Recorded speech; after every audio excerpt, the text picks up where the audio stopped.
ਵਾਹਿਗੁਰੂ ਜੀ ਕਾ ਖਾਲਸਾ ਵਾਹਿਗੁਰੂ ਜੀ ਕੀ ਫਤਿਹ।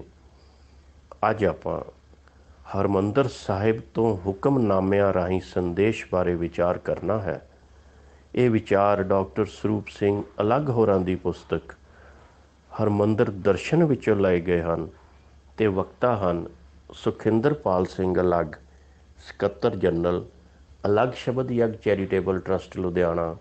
Telephone number 9984800018। ਮੈਂ ਸਰੋਤਿਆਂ ਨਾਲ ਇੱਕ ਗੱਲ ਦੀ ਹੋਰ ਸਾਂਝ ਕਰਨੀ ਚਾਹਾਂਗਾ ਕਿ ਇਹ ਹਰਿਮੰਦਰ ਦਰਸ਼ਨ ਪੁਸਤਕ ਜੋ ਡਾਕਟਰ ਸਰੂਪ ਸਿੰਘ ਅਲੱਗ ਹੋਰਾਂ ਨੇ ਲਿਖੀ ਹੈ, ਇਹ ਪੰਜਾਬੀ ਦੀ ਪਹਿਲੀ ਪੁਸਤਕ ਹੈ ਜਿਸ ਦੇ ਕਿ ਸੰਗਤਾਂ ਦੇ ਸਹਿਯੋਗ ਨਾਲ 215 ਐਡੀਸ਼ਨ ਛਪ ਚੁੱਕੇ ਹੈ। ਇਹ ਆਪਣੇ ਆਪ ਵਿੱਚ ਇੱਕ ਵਰਲਡ ਰਿਕਾਰਡ ਹੈ ਔਰ ਮੈਨੂੰ ਇਸ ਦੱਸਣ ਵਿੱਚ ਬੜੀ ਖੁਸ਼ੀ ਮਹਿਸੂਸ ਹੋ ਰਹੀ ਹੈ ਕਿ ਇਸ ਪੁਸਤਕ ਨੇ, ਹਰਿਮੰਦਰ ਦਰਸ਼ਨ ਪੁਸਤਕ ਨੇ, ਵਰਲਡ ਰਿਕਾਰਡਸ ਦੀਆਂ ਤਕਰੀਬਨ ਸਾਰੀਆਂ ਬੁੱਕਸ ਦੇ ਵਿੱਚ ਆਪਣੀ ਐਂਟਰੀ ਦਰਜ ਕਰਵਾਈ ਹੈ। ਇਹ ਜਿੱਥੇ ਪੰਜਾਬੀਅਤ ਦਾ ਮਾਣ ਹੈ, ਉੱਥੇ ਪੰਜਾਬੀ ਮਾਂ ਬੋਲੀ ਦੀ ਬਹੁਤ ਵੱਡੀ ਸੇਵਾ ਹੈ। ਸਿੱਖ ਕੌਮ ਦੇ ਮਹਾਨ ਕੀਰਤਨੀਏ ਭਾਈ ਸਾਹਿਬ ਭਾਈ ਗੁਰਇਕਬਾਲ ਸਿੰਘ ਹੋਰਾਂ ਨੇ ਇਸ ਸਾਰੀ ਪੁਸਤਕ ਨੂੰ ਹਰਿਮੰਦਰ ਦੀ ਸ਼ੋਭਾ ਟਾਈਟਲ ਹੇਠ 15 ਸੀਡੀਆਂ ਦੇ ਵਿੱਚ ਇਸ ਸਾਰੀ ਕਿਤਾਬ ਨੂੰ ਬਿਆਨ ਕੀਤਾ ਹੈ। ਆਓ ਇਸ ਵਿਸ਼ਵ ਪ੍ਰਸਿੱਧ ਪੁਸਤਕ ਵਿੱਚੋਂ ਹਰਿਮੰਦਰ ਸਾਹਿਬ ਤੋਂ ਹੁਕਮਨਾਮਿਆਂ ਰਾਹੀਂ ਸੰਦੇਸ਼ ਬਾਰੇ ਵਿਚਾਰ ਕਰੀਏ। ਕਰਤੇ ਕੀਆਂ ਬਾਤਾਂ ਕਰਤਾ ਜਾਣੇ, ਅਵਰ ਨਾ ਜਾਣੈ ਕੋਇ। ਸਿੱਖ ਲਈ ਗੁਰਬਾਣੀ ਰੱਬੀ ਬਖਸ਼ਿਸ਼ ਹੈ। ਗੁਰੂ ਗ੍ਰੰਥ ਸਾਹਿਬ ਵਿੱਚੋਂ ਨਿਸ਼ਚੇ ਨਾਲ ਲਿਆ ਹੁਕਮਨਾਮਾ ਮੁੱਖ ਵਾਕ ਉਸ ਦਿਨ ਲਈ ਅਕਾਲ ਪੁਰਖ ਦਾ ਸੰਗਤਾਂ ਪ੍ਰਤੀ ਫਰਮਾਨ ਹੈ, ਤਾਕੀਦ ਹੈ ਜਾਂ ਇਲਾਹੀ ਸੰਦੇਸ਼ ਹੈ। ਹਰ ਗੁਰਸਿੱਖ ਹੁਕਮਨਾਮੇ ਨੂੰ ਇਸ ਭਾਵਨਾ ਨਾਲ ਹੀ ਸਵੀਕਾਰ ਕਰਦਾ ਹੈ। ਹੁਣ ਹਰ ਰੋਜ਼ ਦਰਬਾਰ ਸਾਹਿਬ ਤੋਂ ਅੰਮ੍ਰਿਤ ਵੇਲੇ ਜੋ ਹੁਕਮਨਾਮਾ ਬਖਸ਼ਿਸ਼ ਰੂਪ ਵਿੱਚ ਮਾਨਵਤਾ ਨੂੰ ਪ੍ਰਾਪਤ ਹੁੰਦਾ ਹੈ, ਉਹ ਰੇਡੀਓ ਤੇ ਟੀਵੀ ਰਾਹੀਂ ਦੂਰ ਦਰਾਜ ਬੈਠੀਆਂ ਸੰਗਤਾਂ ਦਾ ਪਥ ਪ੍ਰਦਰਸ਼ਨ ਕਰਦਾ ਹੈ ਅਤੇ ਬਹੁਤ ਸਾਰੀਆਂ ਨਿਸ਼ਚੇਵਾਨ ਸੰਗਤਾਂ ਅੰਮ੍ਰਿਤ ਵੇਲੇ ਦੇ ਇਸ ਇਲਾਹੀ ਹੁਕਮਨਾਮੇ ਨੂੰ ਸਰਵਣ ਕਰਨ ਦੇ ਕਰਮ ਨੂੰ ਵਸੇ ਖੁੰਝਣ ਨਹੀਂ ਦਿੰਦੀਆਂ। ਇੰਟਰਨੈਟ ਅਤੇ ਮੋਬਾਈਲ ਫੋਨ ਵਿੱਚ ਹੁਕਮਨਾਮੇ ਦੇ ਫੀਡ ਹੋ ਜਾਣ ਦੀ ਸੁਵਿਧਾ ਉਪਲਬਧ ਹੋ ਜਾਣ ਕਾਰਨ ਹੁਣ ਤਾਂ ਦੁਨੀਆ ਦੇ ਕਿਸੇ ਹਿੱਸੇ ਵਿੱਚ ਬੈਠੇ ਗੁਰਬਾਣੀ ਪ੍ਰੇਮੀ ਹਰਿਮੰਦਰ ਸਾਹਿਬ ਦੇ ਕੀਰਤਨ ਦਾ ਸਿੱਧਾ ਪ੍ਰਸਾਰਣ ਪ੍ਰਾਪਤ ਕਰ ਰਹੇ ਹਨ ਅਤੇ ਹੁਕਮਨਾਮਾ ਸੁਣ ਕੇ ਨਿਹਾਲ ਹੁੰਦੇ ਹਨ। ਇਹ ਹੁਕਮਨਾਮਾ ਸਿੱਖ ਦੀ ਅਗਵਾਈ ਕਰਦਾ ਹੈ, ਉਪਦੇਸ਼ ਦਿੰਦਾ ਹੈ, ਤਾਕੀਦ ਕਰਦਾ ਹੈ, ਹੌਸਲਾ ਵਧਾਉਂਦਾ ਹੈ। ਉਸ ਦਿਨ ਲਈ ਰੱਬੀ ਫਰਮਾਨ ਹੁੰਦਾ ਹੈ ਅਤੇ ਕਈ ਅਗੰਮੀ ਰਮਜ਼ਾਂ ਸਾਂਝੀਆਂ ਕਰ ਜਾਂਦਾ ਹੈ। ਇਸ ਸੰਬੰਧੀ ਇੱਕ ਘਟਨਾ ਪੇਸ਼ ਹੈ। 1975 ਵਿੱਚ ਦੇਸ਼ ਵਿੱਚ ਐਮਰਜੈਂਸੀ ਲੱਗੀ ਹੋਈ ਸੀ। ਸਿੱਖਾਂ ਨੇ ਇਸ ਨਵੀਂ ਗੁਲਾਮੀ ਵਿਰੁੱਧ ਮੋਰਚਾ ਲਗਾ ਦਿੱਤਾ। ਸਖਤ ਐਮਰਜੈਂਸੀ ਤੇ ਧੱਕੇਸ਼ਾਹੀ ਕਾਰਨ ਸਰਕਾਰ ਵੱਲੋਂ ਹਰ ਪ੍ਰਕਾਰ ਦੇ ਸ਼ਹਿਰੀ ਹੱਕ ਖਤਮ ਕਰਕੇ ਐਮਰਜੈਂਸੀ ਦੀ ਆੜ ਵਿੱਚ ਜਿਸ ਨੂੰ ਵੀ ਸਰਕਾਰ ਚਾਹੁੰਦੀ ਬਿਨਾਂ ਕਿਸੇ ਦਾਦ ਫਰਿਆਦ ਦੇ ਜੇਲ੍ਹ ਵਿੱਚ ਠੋਕ ਦਿੰਦੀ।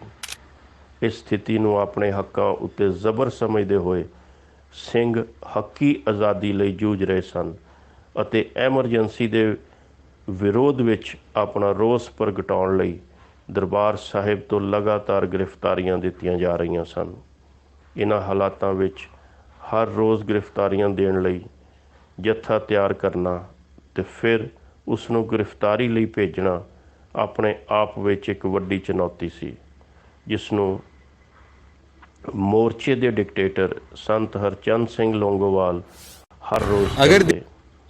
ਸਰਕਾਰੀ ਨਾਕਾਬੰਦੀ ਅਤੇ ਭਾਰੀ ਸਖਤੀ ਕਾਰਨ ਜੱਥਾ ਭੇਜਣਾ ਅਤੀ ਕਠਿਨ ਸੀ, ਪਰ ਫਿਰ ਵੀ ਸੰਤ ਜੀ ਨੇ ਹੌਸਲਾ ਨਹੀਂ ਹਾਰਿਆ। ਹਰ ਰੋਜ਼ ਦੀ ਤਰ੍ਹਾਂ ਉਹ ਅੰਮ੍ਰਿਤ ਵੇਲੇ ਹਰਿਮੰਦਰ ਸਾਹਿਬ ਆਉਂਦੇ ਤੇ ਹੁਕਮਨਾਮਾ ਸਰਵਣ ਕਰਕੇ ਹੀ ਆਪਣੇ ਦਿਨ ਦੀ ਰੂਪ ਰੇਖਾ ਤਿਆਰ ਕਰਦੇ। 10 ਜਨਵਰੀ 1977 ਦਾ ਦਿਨ ਸੀ। ਸੰਤ ਜੀ ਗ੍ਰਿਫਤਾਰੀਆਂ ਦੇਣ ਵਾਲੀ ਮਨੁੱਖੀ ਸ਼ਕਤੀ ਦੀ ਤੇਜ਼ੀ ਨਾਲ ਵਾਪਰੀ ਘਾਟ ਕਾਰਨ ਬਹੁਤ ਚਿੰਤਾ ਵਿੱਚ ਸਨ। ਪਿੰਡਾਂ ਦੀਆਂ ਸੰਗਤਾਂ ਨਾਲ ਸੰਪਰਕ ਸਥਾਪਿਤ ਕਰਨ ਵਿੱਚ ਕਠਿਨਾਈਆਂ ਹੀ ਕਠਿਨਾਈਆਂ ਸਨ। ਅਜਿਹੀ ਹਾਲਤ ਵਿੱਚ ਮੋਰਚੇ ਨੂੰ ਸਫਲਤਾ ਨਾਲ ਅੱਗੇ ਤੋਰਨ ਵਿੱਚ ਰੱਬ ਦੇ ਆਸਰੇ ਤੋਂ ਬਿਨਾਂ ਹੋਰ ਕੋਈ ਆਸਰਾ ਨਹੀਂ ਸੀ। ਇਸ ਸਥਿਤੀ ਨੂੰ ਝੇਲਦਿਆਂ ਹੋਇਆਂ ਉਸ ਦਿਨ ਦਰਬਾਰ ਸਾਹਿਬ ਤੋਂ ਹੁਕਮਨਾਮਾ ਆਇਆ, ਸੋਰਠ ਮਹੱਲਾ ਪੰਜਵਾਂ। ਹਰ ਮਨ ਤਨ ਵਸਿਆ ਸੋਈ, ਜੈ ਜੈਕਾਰ ਕਰੇ ਸਭ ਕੋਈ। ਸੰਤ ਜੀ ਦੇ ਕਥਨ ਅਨੁਸਾਰ ਉਹ ਇਸ ਉਤਸ਼ਾਹੀ ਹੁਕਮਨਾਮੇ ਦੀ ਬਦੌਲਤ ਪੂਰਨ ਚੜ੍ਹਦੀ ਕਲਾ ਦੀ ਅਵਸਥਾ ਵਿੱਚ ਆ ਗਏ। ਇੱਧਰੋਂ ਉੱਧਰੋਂ ਕੁਝ ਸਿੰਘ ਇਕੱਠੇ ਕਰਕੇ ਸ਼ਾਮ ਨੂੰ ਜੱਥੇ ਦੇ ਰੂਪ ਵਿੱਚ ਰੋਜ਼ ਵਾਂਗਾਂ ਗ੍ਰਿਫਤਾਰੀਆਂ ਦਿੱਤੀਆਂ ਗਈਆਂ।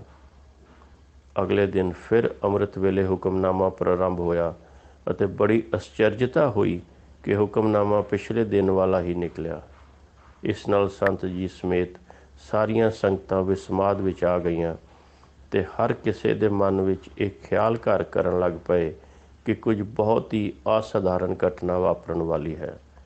ਰੱਬ ਦੀਆਂ ਮਿਹਰਾਂ ਦੇਖੋ, ਆਪਣੇ ਪ੍ਰੇਮੀਆਂ ਨੂੰ ਪੂਰਨ ਤੌਰ 'ਤੇ ਸੁਦ੍ਰਿੜ ਕਰਨ ਲਈ ਸਤਿਗੁਰਾਂ ਨੇ ਤੀਜੇ ਦਿਨ ਵੀ ਇਸੇ ਹੁਕਮਨਾਮੇ ਦਾ ਪ੍ਰਕਾਸ਼ ਕਰ ਦਿੱਤਾ।